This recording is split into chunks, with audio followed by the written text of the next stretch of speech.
반갑습니다.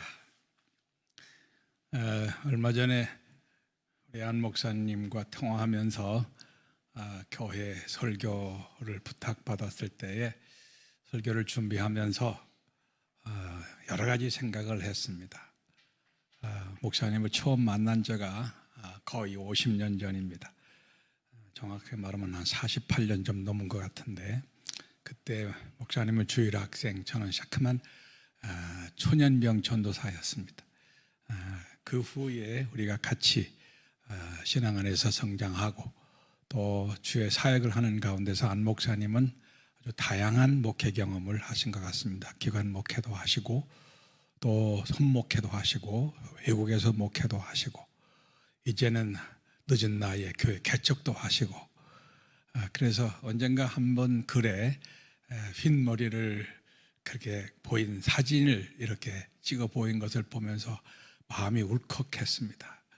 흰머리가 개척을 하는구나, 그런 생각을 하면서 마음이 좀 동요된 때가 있었습니다. 그래서 목사님 다시 여기에서 개척하신다는 말씀을 듣고 언젠가 한번 가봐야 되겠다 하는 생각을 했는데 바로 오늘 이 자리에 오게 되었습니다. 여러분을 만나니 반갑습니다. 그래도 많은 교우님들이 계시네요. 개척교회인데 오늘 아침에도 저는 방송으로 많은 분들의 설교를 들었습니다. 수천 명이 성가대를 하는 교회, 화려한 강단에 서 있는 목사님의 설교, 수많은 사람들이 그저 손을 들고 찬양하는 모습도 지켜보았습니다. 그런데 아쉬운 것은 오늘날 교회들이 하나님 앞에 자백하는 순서를 갖지 않는다는 거예요.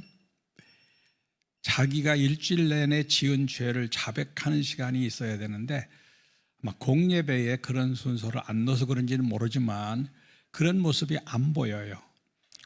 또 제가 목회하던 교회에서도 자백하는 시간을 일부러 줘도 그것을 개인적으로 사용하지 않는 모습을 보면서 뭔가 잘못됐다 하는 생각을 했습니다. 누가복음 18장에 보면 우리 바리새인들이 성전 기둥을 붙잡고 그저 하나님 앞에 큰 소리로 기도했지 않습니까? 내가 일에 2번씩 금식도 하고 11조도 하고 구제도 하고 이렇게 일을 하게 하셨나이다 하고 감사하는 기도를 드렸고, 세리는 저 성전 한 구석에서 가슴을 치면서 내가 죄인으로소이다 라는 고백을 할 때 주님은 그 바리새인들의 기도를 보다도 이 세리의 기도를 들으셨다고 고백하잖아요. 우리 교회가 작지만 이 자리에서 정말로 주님을 마음속에 모시고 지난날의 잘못을 자백하면서 주님을 섬길 때 주님은 이 자리에서 영광을 받으실 줄로 믿습니다. 오늘 여러분과 함께 예배를 드리는 자리에 제가 동참하게 된 것을 기쁘게 생각하고요. 제가 이제 77년을 살았는데 그 007 제임스 본드를 이끌어서 007 그랬는데 7입니다. 저는 그렇게 살면서 가장 잘한 것 중에 하나가 예수 믿은 거다. 저는 태어날 때부터 어머니에게서 이끌려 교회를 다녔습니다. 그것도 침례교회를 다녔습니다. 평생 침례교회에서 몸담고 지금까지 왔고요. 교단을 대표하는 일도 했고 학생들을 한 18년 가르치기도 했고, 그리고 교회도 개척도 해보고 또 기성교회도 해보고 어정쩡하게 개척한 교회에 와서도 33년 제가 목회를 하다가 이제 은퇴를 했습니다. 우리가 신앙생활을 하면서 가장 중요한 것이 교회 생활이다. 신앙생활을 키울 수 있는 힘은 바로 교회 아니겠습니까? 이 교회를 통해서 말씀을 배우고 또 이 교회를 통해서 영적으로 성장하고 교회를 통해서 하나님 나라를 확장하는 일을 하지 않습니까? 또 교회 생활을 하는 중에 가장 중요한 게 뭡니까? 예배지요. 바로 우리는 교회에 올 때마다 우리는 예배 드린다는 생각을 갖고 있습니다. 우리의 선배들이 잘 가르쳐 준 것 중에 하나가 교회는 예배 드리는 곳이다 라고 하는 생각을 각인할 만큼 중요하게 여기고 있습니다. 그런데 요즘에 여러분이 복음송 중에 하나가 교회가 교회되게, 예배가 예배되게, 이런 찬송을 자꾸 부르거든요. 저는 그 찬송을 들으면서 이미 이 나이 들은 사람이 생각인지는 모르지만 교회가 교회되라, 뭐 자연스러운 일인데 뭘 이걸 강조까지 해야 되나. 예배가 예배되게, 아니 그전에는 예배가 안 됐나 하는 생각을 해보게 되었습니다. 그러다 보니까 정말로 교회가 교회 아닌 모습을 가지게 되었고, 예배가 예배 아닌 모습을 가지게 되었다는 거예요. 그러니까 예배가 예배되게, 교회가 교회되게 강조를 하는 거 아니겠습니까? 그것을 붙들고 바르게 살고자 하는 사람에게는 문제가 없어요. 그러나 그럼에도 불구하고 바르게 세워지지 못한다면 그거 참 답답한 일이죠. 예배 속에 가장 중요한 게 뭡니까? 기도지요. 기도. 우리가 하나님을 찬양하는 찬송도 중요하고 말씀 듣는 것도 중요하지만 그 말씀을 마음에 새기고 주의 뜻을 찾아서 내 마음을 하나님께 드리고 그 마음을 드린 다음에 세상에 나가서 적용하는 삶, 이것이 바로 기도 아니겠습니까? 여기서 그냥 몇 마디 기도해놓고 돌아가서 아무렇게나 사는 것은 진정한 기도가 아니죠. 정말로 마음의 뼈를 깎는 심정으로 하나님 앞에 당신의 뜻이 무언가를 이제 알았습니다 하고 찾아서 우리가 나아가서 생활에 적용해 나가는 것, 이것이 정말로 살아있는 예배고 살아있는 기도라고 생각이 되어집니다. 자, 오늘 저는 여러분과 무슨 말을 나눌까 생각을 하다가 평소 제 마음속에 두었던 내용입니다.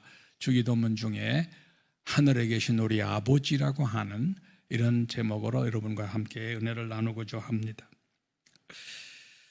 우리는 주기도문을 자주 암송합니다. 주기도문을 암송할 뿐만 아니라 주기도문을 많이 외우면 만사 형통해진다고 하는 생각을 가질 수도 있는 이러한 분들이 계십니다. 그래서 어떤 분들은 심하게 말하기를 주기도문 1000번만 외우면 만사가 형통한다, 모든 불치병도 다 나아진다, 이런 생각을 하는 사람들도 있습니다. 또 지금 우리가 혹시 주기도문을 암송할 때에 그냥 주문 외우듯이 외우는 분은 안 계신가 모르겠어요. 그렇지 말아야 된다고 하는 생각을 해도 성도들은 그 소리가 쉽게 들어오지 않는가 봅니다. 그래서 그냥 주기도문으로 예배를 드리겠습니다, 주기도문으로 예배를 대신하겠습니다, 이렇게 하면서 그저 암송하는 것으로 끝나는 경우를 종종 보면서 이래서는 안 된다 하는 생각이 저에게 있었습니다.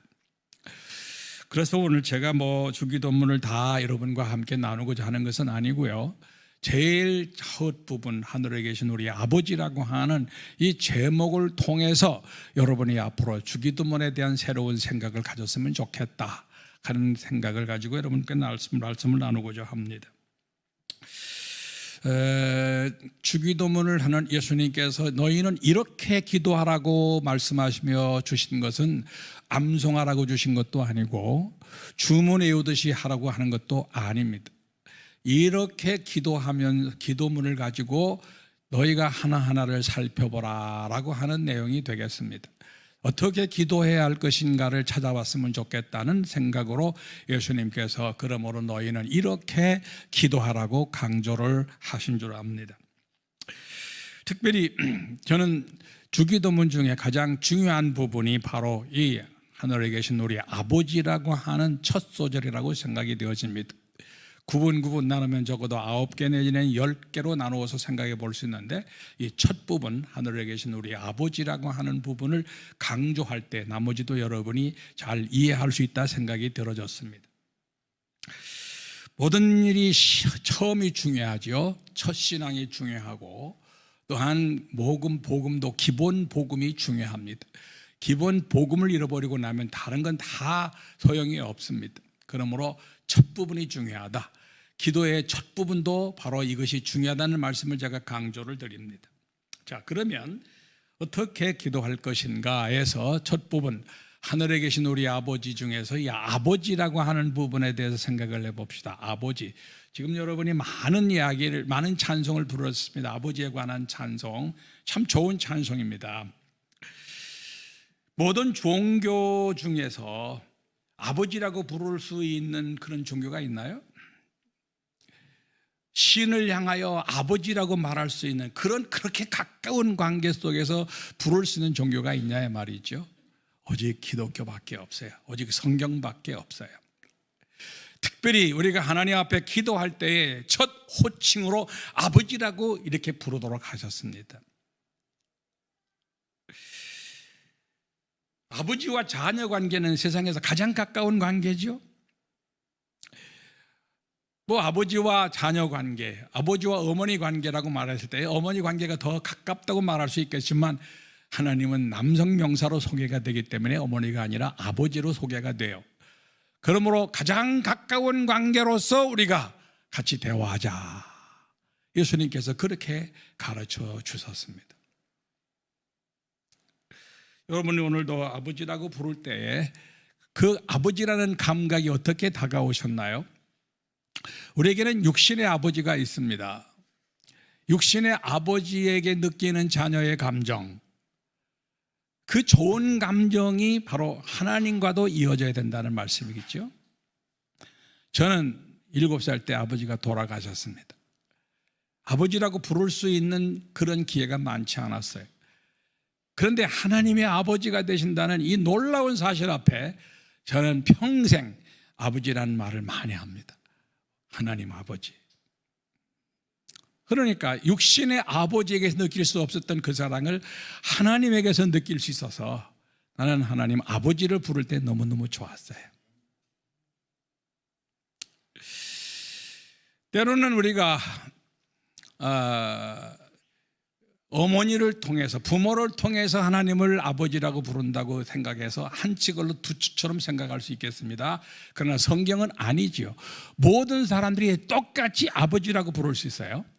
할아버지도 아버지, 아버지도 아버지, 아들도 아버지, 손자도 아버지죠. 왜? 하나님은 각 사람에게 1:1 관계를 갖기 때문입니다. 믿습니까? 그래서 누가복음 에스겔서 18장에 보면 아버지가 신 포도를 먹었으므로 아들의 이가 시다, 이런 속담 쓰지 말라고 했습니다.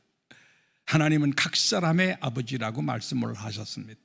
그러므로 여러분들이 나이가 어떠하든지 가정에서 어떤 위치에 있든지 간에 하나님을 아버지라고 부르는 것에 대해서는 아주 여유 있게 불러야 될 줄로 믿습니다. 그런데 때때로 우리가 하나님 앞에 기도할 때에 아버지란 말을 잘 안 하죠. 하나님 소리는 해요. 그러나 아버지라고는 잘 안 하는 것 같습니다. 여호와요라고도 하는데, 주여라고 하고 예수님이라고도 하고 성령님이라고도 하는데 아버지라는 칭호를 잘 안 해요. 이상하죠?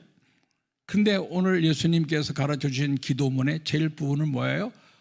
하늘에 계신 우리 아버지여라고 기도하라고 했잖아요. 너희가 기도를 할 때 그분이 누군가 호칭이 분명하라라고 말씀하시면서 아버지라고 부르라고 했습니다. 그래서 우리는 아버지라는 칭호를 자유롭게 사용해야 될 줄로 믿습니다. 예수님께서 친히 개인적으로 기도한 내용이 있죠. 똑같은 주기도인데 마태복음 6장은 우리에게 가르치신 기도문이고, 친히 예수님이 하나님께 기도한 내용이 있죠. 요한복음 17장이죠. 요한복음 17장은 그분이 예수 십자가에 달려 돌아가시기 전에 개인적으로 하나님께 기도한 내용입니다. 자, 보시면 여러분이 그 17장이 26절로 되어 있어요. 근데 거기에 아버지라는 말이 몇 번 나오는지 아세요? 40번 나와요. 그러니까 막 예수님은 아버지 막 이렇게 하면서 기도를 했다는 거예요. 나중에 한번 보셔요. 예수님은 그렇게 아버지라는 칭호를 너무 즐겁게 사용했는데 오늘 우리는 가르쳐 주셨는데도 불구하고 잘 안 하거든. 그만큼 하나님과의 관계가 멀어진 것이 아닐까, 일정한 관계를 이렇게 이루고 있는 것이 아닐까 하는 생각을 갖게 됩니다. 혹 예수님께서는 분명히 말씀하셨죠. 영접하는 자 곧 그 이름을 믿는 자들에게는 하나님의 자녀가 되는 권세를 주셨다고 했고요. 그렇죠? 맞죠? 네. 갈라디아서 4장 6절에 보면 너희가 아들이기 때문에 성령께서 너희에게 그리스도 하나님을 아버지라고 부르게 하셨다고 이렇게 분명히 말씀을 하셨어요. 그러면 우리가 아버지, 아버지라고 자주 해야 되는데 기도할 때마다 하나님, 주님 뭐 이렇게 할 때 물론 그 느낌이 가까워질 수 있는 건 뭐 틀림없습니다만은 칭호보다 더 소중한 건 없다 생각이 되어져 갑니다. 만일에 하나님이라고 부르면서 아버지라고 부를 수 없는 사람들이 있어요. 누굴까요? 아직 예수님을 주님으로 영접하지 못한 사람, 구원받지 못한 사람이 있을 수 있죠. 마태복음 7장 21절 아시죠? 나여더러 주여 주여 하는 자마다 천국에 들어갈 것이 아니라 하늘에 계신 내 아버지 뜻대로 행하는 자라야 들어가리라고 말씀하셨잖아요. 주여 주여, 얼마나 가까운 관계입니까? 정말 주님과 아주 가까운 것처럼 보이지만 살짝 그렇지 않다는 말이거든요. 그 다음 자리 뭐라고 나와요? 우리가 주의 이름으로 귀신을 쫓아내고 능력을 나타내고 병자들을 고치지 아니했나이까? 근데 예수님은 뭐라고 하셔요? 이 불법을 행하는 자들은 나를 떠나가라, 내가 너를 알지 못한다고 말씀하신단 말이죠. 예수 믿는 것 같지만 안 믿는 사람들, 하나님을 아버지로 모신 것 같지만 안 모신 사람들의 경우는 아버지라고 부를 수가 없죠. 그러니까 주기도문은 누구만이 할 수 있는 겁니다. 하나님을 아버지로 모신 사람만 기도할 수 있다는 거거든요. 모든 종교인들이 다 기도해요. 세상 사람들도 답답하면 하나님 찾아요. 그러나 아버지라고 부를 수 있는 사람은 많지 않아요. 바로 여러분과 제가 하나님을 아버지로 모신 사람으로서 당당하게 아버지라고 정해야 될 줄로 믿습니다. 자, 그런데 누가복음 15장에 보면 두 아들, 우리 탕자의 비유라는 말이 나오는데 거기에 보면 두 아들이 나오죠. 아버지 앞에 두 아들이 나와요. 너무너무 좋으신 아버지 앞에 두 아들이 있습니다. 그런데 이 아버지 입장에서 볼 때 이 아들은 어떤 아들일까? 분명코 자녀와 아버지 관계입니다. 그런데 첫 번째 나오는 둘째 아들은 아주 망나니 같은 아들이죠. 네. 그는 아버지를 향해서 아버지 호칭합니다. 그런데 그의 생활은 아주 엉망입니다. 불효자입니다. 아버지 마음을 녹아내리게 만드는 아들입니다. 어느 날 갑자기 아버지, 우리에게 돌아올 분깃을 주세요, 유산을 남겨주세요. 돌아가시기도 전에 요청하는 이 망나니, 그러나 아버지는 다 그의 말을 들어주시죠. 넓은 마음으로 그를 품어주십니다. 아버지는 아버지인데 망나니 같은 삶을 살면서 아버지라고 부를 때 아버지는 얼마나 마음이 아프실까? 혹시 우리가 지난 한 주간 또 세상에 살면서 망나니 같은 삶을 살고 와가지고 아버지라고 부르면서 기도를 하되 자백하는 기도가 아니라 요청하는 기도만 드린다면 아버지가 얼마나 마음 아파하실까 하는 생각도 우리가 해볼 필요가 있습니다. 두 번째로 큰아들이 있죠. 큰아들이 밖에서 일하다가 돌아오는데 집에서 막 잔치가 벌어졌어요. 그 집에 얼른 들어가야 될 것 아닙니까?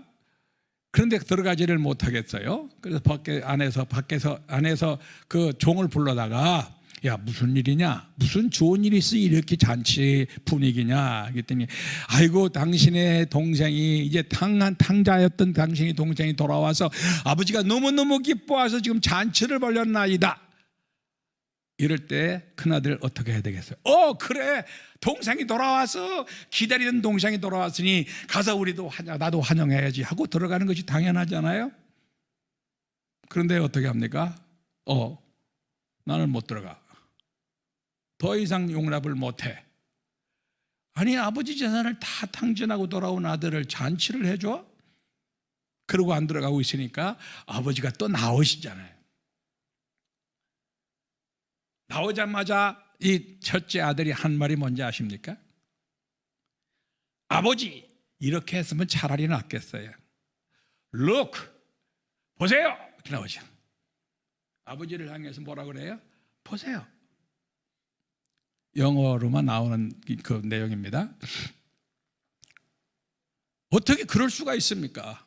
내가 평생 아버지를 섬기고 정말로 죽도록 일을 하는데 나를 위해서는, 친구를 위해서 양 한 마리 잡아준 적이 있습니까? 그런데 당신의 것을 다 탕진하고 돌아오는 내 아들을 저렇게 맞이할 수 있겠습니까? 도무지 나는 용납할 수가 없습니다 라고 불평불만을 늘어놓죠. 이 아버지가 평생 이 아들을 어떻게 생각했을까요? 겉으로는 아버지를 섬겼어요. 열심히 일도 했어요. 그러나 아버지에게 기쁨을 드리지 못하는 아들. 둘째 아들은 집 밖에서 탕자 노릇했지만 이 큰아들은 집 안에서 탕자 노릇을 한 것이죠. 아버지 마음을 모르기 때문에 아버지라고는 부르지만 자기는 열심히 아버지를 위해서 뭐 한다고 하지만 아버지에게는 기쁨이 없고 가정에는 행복이 없다 이거예요. 혹시 우리가 그런 하나님을 아버지라고 모시고 사는 것은 아닐까? 자, 이번 세 번째로 생각합니다. 둘째 아들이 이제 방탕하고 죽을 위치에 놓이게 되니까 그때 이제 아버지 생각이 납니다. 집안에 지금도 부족함이 없는 삶이 이루어지고 있는 모습, 나를 끝까지 사랑해 주셨던 아버지의 모습, 근데 나는 아버지를 떠나서 방탕하면서 이렇게 살아가는 내 모습, 이제는 죽을 위기에 놓여 있는 이 자리에서 내가 이제 할 수 있는 일이 뭘까? 자살을 할까? 세상에 나가서 구걸을 할까? 깡패짓을 할까? 여러 가지 생각을 했었겠지만 내가 아버지께로 돌아가야 되겠구나. 내가 집에 돌아가게 되면 더 이상 아버지를 아버지라고 부를 수 없다. 나는 당신의 집에 품꾼으로 써주신다면, 당신 옆에 있게만 해주신다면 나는 목숨을 다하여 당신을 섬기겠습니다 라는 마음을 가지고 아버지께 돌아가지요. 뭐 상거가 멀다, 멀리서 이제 아버지는 돌아오는 아들을 보고 쫓아가서 그의 목을 어긋맞기면서 환영을 하죠. 너무 놀랐어요. 나 같은 아들을 아버지가 이렇게 환영해 주시나? 그때도 두 마음이 있을 수 있습니다. 내가 돌아온 게 잘한 건가? 나를 아들로 받아주시는 건가? 하고 돌이키지 아니하는 마음으로 아버지 앞에 나갔더라면 그는 똑같은 짓을 했을 겁니다. 그러나 그는 분명히 고백합니다. 아버지, 나는 아버지의 자식이 아닙니다. 이제는 아버지 집에서 품꾼으로 써주신다면 그것으로 만족하고 살 수 있는 그런 품꾼의 하나입니다 라고 얘기할 때 아버지 마음이 어떻겠어요? 얼마나 뜨겁겠어요? 이 아들아, 정말로 내가 너를 기다리고 있었다. 그 아들의 마음을 알아주시고 정말로 잔치를 한 거 아니겠습니까? 우리가 아버지라고 하는 기도를 드릴 때에 내 마음을 돌이켜보면서 난 정말 아버지를 아버지답게 모시고 있느냐? 아버지라고 부르는 것도 중요하지만 아버지답게 모시면서 그를 부르는 것은 더 중요하다. 그래서 우리가 세상을 살다 보면 우리 육신이 연약하고 세상이 악하기 때문에 우리는 늘 넘어지고 자빠지잖아요. 어차피 우리는 더럽혀지잖아요. 그러니까 아버지 앞에 나와서 우리가 할 말은 뭐예요? 내가 아버지라고 부를 수 있는 특권은 주어졌으나 아버지 자녀답게 살지를 못했으니 용서해달라고 하는 기도가 너무 당연하지 않아요? 근데 오늘날 교회가 그 모습이 안 보인다는 거예요. 그래서 우리 고향교회는 이 교회는 바로 그런 면에서 다 기본을 잘 준비한 교회가 됐으면 좋겠습니다. 두 번째로는 우리 아버지라고 했잖아요. 우리 아버지. 여기에서 우리는 중요함을 또 깨달아야 돼. 우리가 구원받았다고 하는 것은 개인적인 겁니다. 예수님을 개인적으로 영접했죠. 개인적으로 하나님을 아버지라고 부르는 겁니다. 맞죠? 그러나 우리가 더불어 살아가는 공동체 안에서 우리는 교회를 의식해야 됩니다. 함께 예수님을 주님으로 모시고 섬기는 하나님의 자녀들, 이 자리에 우리는 하나님 앞에 예배합니다, 이런 뜻이 되거든요. 그런데 종종 기도하시는 모습을 보면 나의 아버지라고 하는 말을 종종 하세요. 나의 아버지. 이건 개인적으로 할 수 있는 기도입니다. 우리가 공적으로 기도할 때는 항상 우리라는 말을 사용해야 됩니다. 예수님께서 기도하여 가르치실 때에 우리란 말을 잊지 말아라 하셨습니다. 즉 우리는 공동체 의식을 가지고 살아야 된다. 자, 이것은 세상 사람에게도 마찬가지다. 더불어 살아가는 삶 속에서 우리가 어떤 자세를 가져야 될 것인지, 다른 사람들을, 안 믿는 사람들을 주께로 인도하기 위한, 교회 안에서 우리 서로 공동체로서 하나님 영광 나라를 세우기 위한 그런 의미로서 우리라는 말을 사용하면 좋겠다. 예수님께서 그렇게 하셨죠. 마태복음 5장 23절에 보면 너희가 예물을 제단에 드리다가 형제에게 원망 들을 만한 일이 있는 줄 생각나거든 제물을 제단 앞에 두고 먼저 가서 그 형제와 화해한 후에 와서 예물을 드려라 그랬어요. 이게 예배죠? 그러니까 우리가 세상을 살면서 다른 사람들에게 막힌 것이 없어야 된다는 거예요. 다 용서하고 사랑하는 마음으로 같이 공동체 의식을 가지고 하나님 앞에 나가라는 것이요. 예수님께서 그러셨죠. 계명 중에 가장 큰 것은 하나님을 사랑하는 것이고, 둘째는 내 이웃을 내 몸처럼 사랑하라는 것이었습니다. 그런데 오늘날 교회가 하나님을 사랑한다 하면서도 얼마나 교회 안에서 투쟁하고 싸우고 이간질하고 서로가 갈라지고, 얼마나 무서운 일이 일어납니까? 왜 그럴까요? 우리라고 하는 말에 대해서 충분한 이해를 못했기 때문이 아니겠습니까? 그래서 우리는 아버지께 기도할 때는 우리라는 의식을 항상 가졌으면 좋겠습니다. 세 번째로 하늘에 계신이란 말을 하셨습니다. 하늘에 계신. 여러분, 하늘에 계시다고 하는 말을 어떻게 이해하셔요?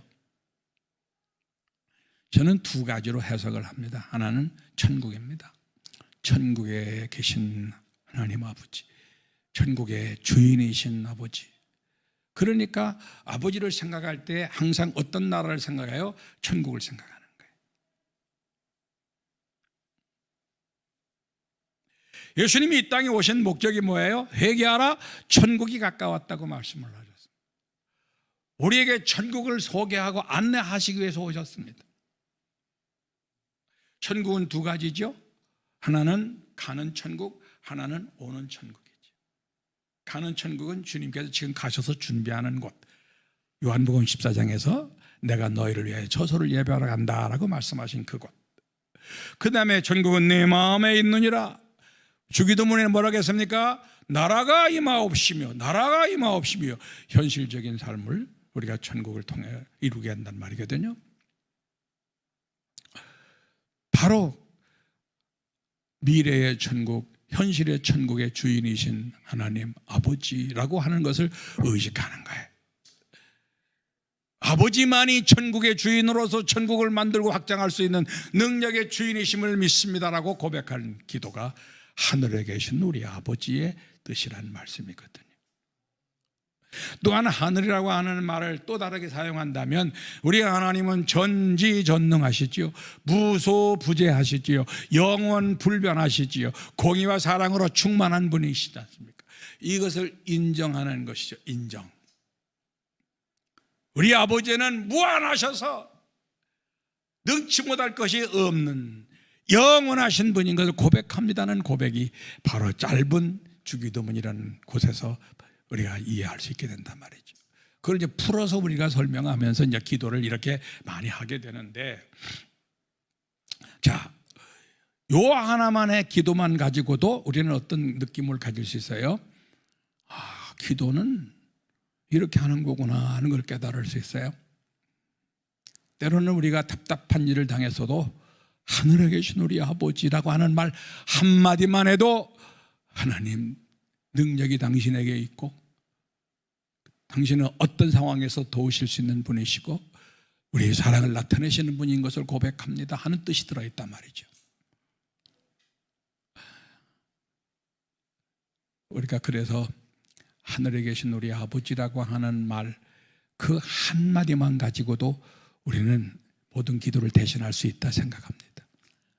언젠가 제가 목회할 때에 이것을 설명하면서 성도님들 다른 기도하지 말고 아버지라고 하면 자꾸 외쳐봐라. 아버지. 때로는 기도 뭐 복잡한 거 할 필요 없다. 왜? 아버지라고 하는 호칭 속에 다 들어있다. 마태복음 6장 8절에 우리가 지금 읽은 구절 그 앞절에 보면 뭐라고 썼어요? 하늘에 계신 너희 아버지시는 너희가 구하기 전에 있어야 할 것을 다 아신다고 했어요. 뭘 구할? 뭐 구할 필요 없어. 나 알아. 그러나 이제 우리가 구체적으로 마음의 소원을 품고 그분에게 고백할 때 그분은 들으신다고 했지만 사실상은 그분은 우리 걸 다 아세요. 아버지 하면 다 알아. 여러분 애기 키우면서 애기 울음소리만 들으면 다 엄마가 알잖아요. 지은 자매 그렇죠? 네. 먹고 싶은 건지 싸고 싶은 건지 뭐 다 알아. 마찬가지 우리가 하나님 앞에도 마찬가지. 아버지 이 말하면 되는데 무슨 하나님 여호와여 만군의 주여 뭐 이렇게 하면서도 이 내용을 다 그저 인정하지 못하고 저 엉뚱한 기도만 하게 된다면 하나님도 답답하시리라 생각이 돼. 그래서 오늘 아침에는 여러분들이 하늘에 계신 우리 아버지요 라고 하는 기도문으로 여러분의 기도 속에서 더 깊이 나아갈 수 있게 되기를 바랍니다. 기도합시다.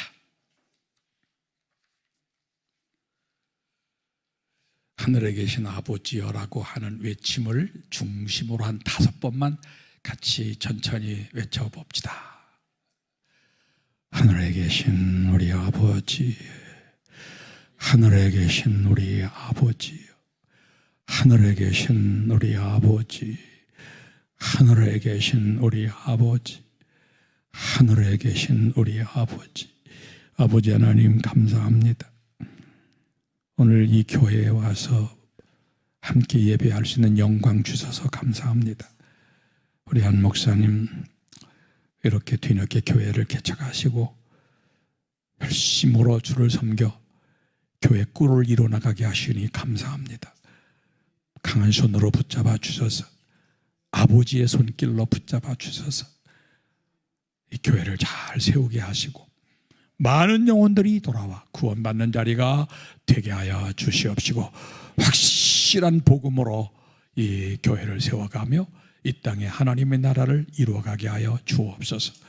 사모님과 주의 성도들 한 사람 한 사람 안수하여 주시고 필요한 은혜를 공급해 주시옵소서. 이 교회 성도들의 아버지가 되시는 예수님의 이름으로 기도합니다. 아멘.